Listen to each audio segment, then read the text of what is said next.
LA Night, LA Night, LA Night. Oh, hey, I didn't see you come in there.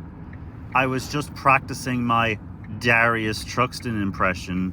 Speaking of which, earlier today I was pondering to myself a few questions on this so-called Darius Truxton character on YouTube. Why does he look like that? And why does he act and talk the way he does? I don't see any visually discernible masculine traits, no attributes indicative of somebody who's living a normal male masculine lifestyle. Nothing of the sort. I mean, he's got no job, he doesn't have a car, he's never shifted gears in his life, he's an incel, he's repulsed by women. Not just any women, he's repulsed by a cat lady. A smelly cat lady wants nothing to do with him. She'd rather be lonely with cats smelling like urine than live with Darius Truxton. Okay? That is shocking. Like, that is just beyond humiliating. And, you know, he's got the physical appearance of a pudgy child. Like, he doesn't have any metabolism, apparently. I guess from the lack of sunlight and physical activity from sitting indoors all day in his parents' house. Okay. First off, he was being babysitted by Joanna into his mid-30s. Now he's in his mid-40s, being babysitted by Robert at Bell Manor, paid for by the Canadian taxpayer. What a great upgrade from Joanna's house. And, you know,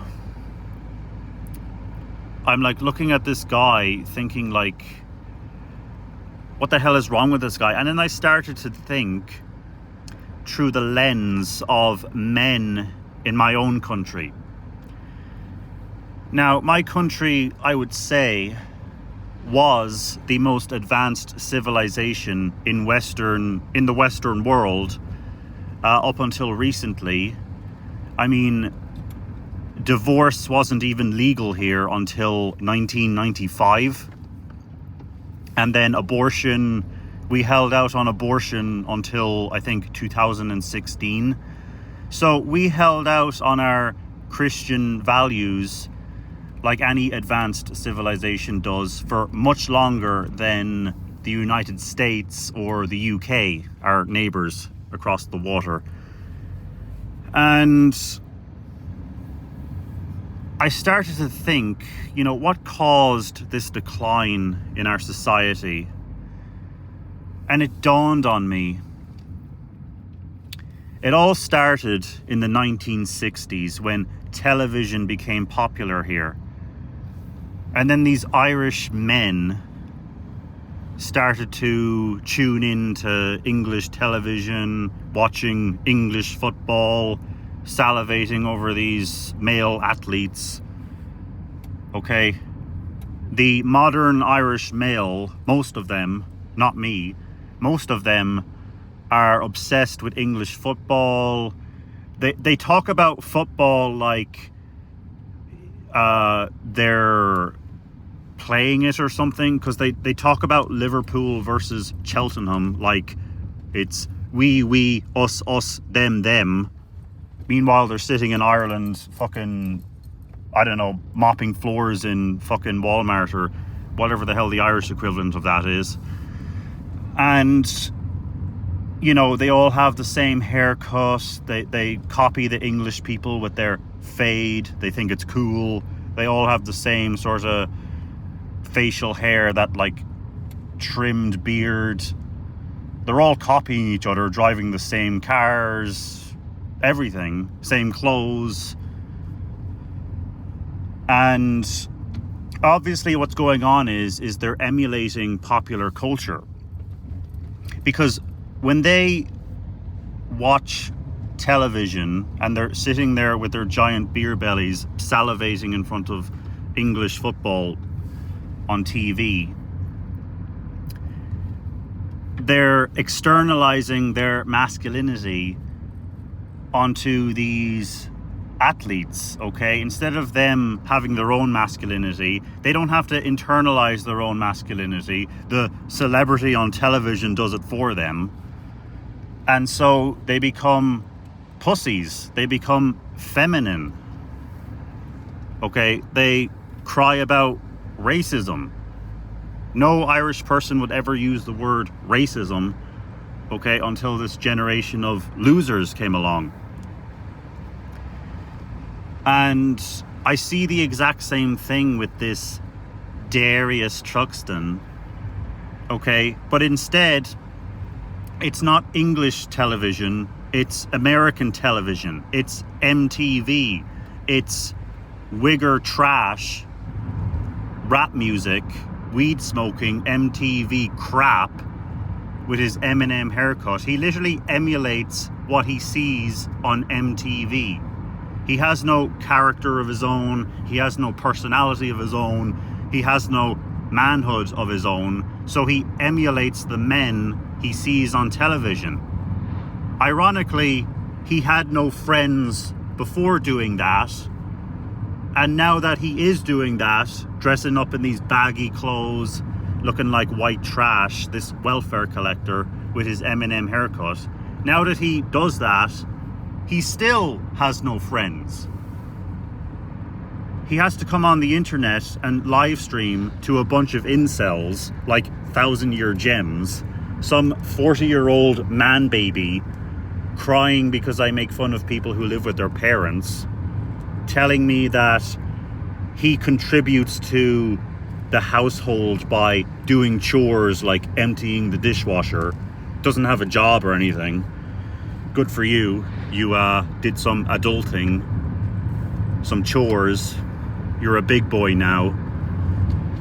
You click on the guy's channel, 1,000-Year Gems. He has a video at the top of his video list telling you what the greatest racing game ever is, okay? Now, you might be thinking something masculine like Forza or Gran Turismo, you know, with these realistic cars, realistic handling. You know, he might have like a steering wheel set up with a manual gear shifter and pedals. No. The greatest racing game ever is Crash Bandicoot Kart Racer. Okay, whatever you say. And then he has this bodyguard in his live chat. He used to have Dave C, this moderator, doing PR work for him until he betrayed that guy. Now he's got this DJ Rudden person, some loser leaving walls of text every fucking live stream. He's got nothing better to do.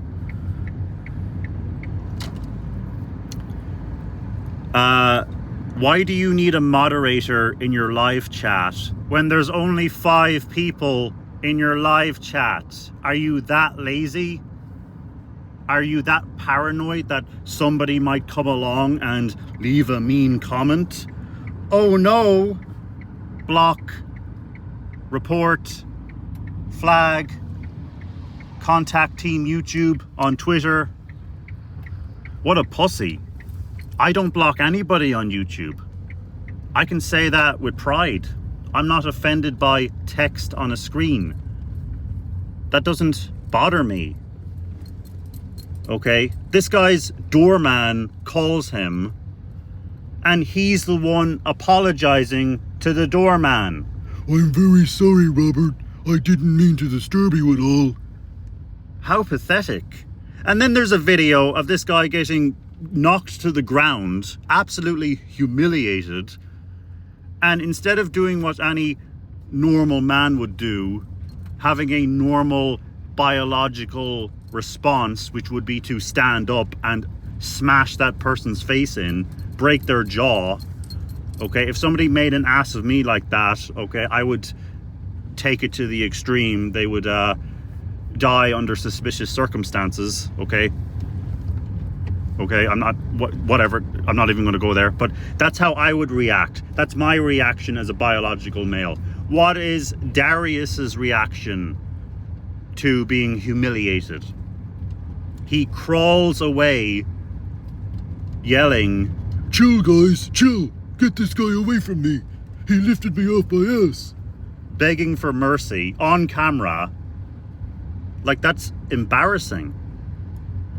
Like, if somebody made an ass of me like that and then uploaded it online, I would,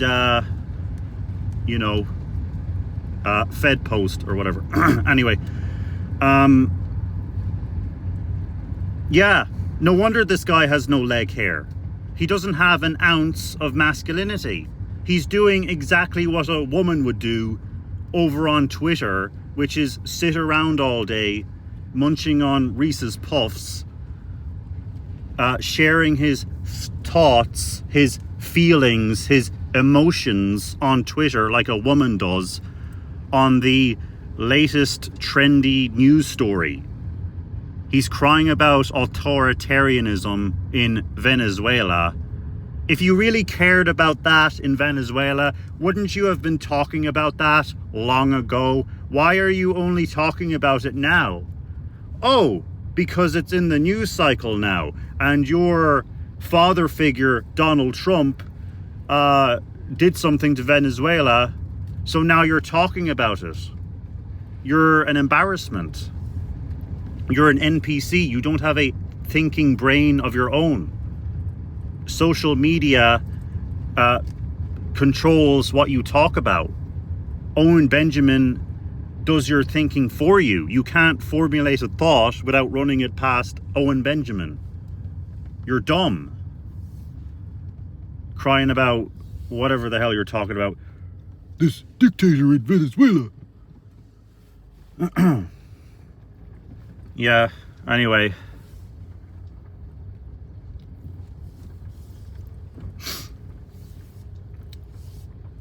This guy is so embarrassing. I'm just pulling up to my house now. So, I don't know if I have any closing thoughts. Maybe something will come to mind before I shut this video off. Nah, I can't think of anything.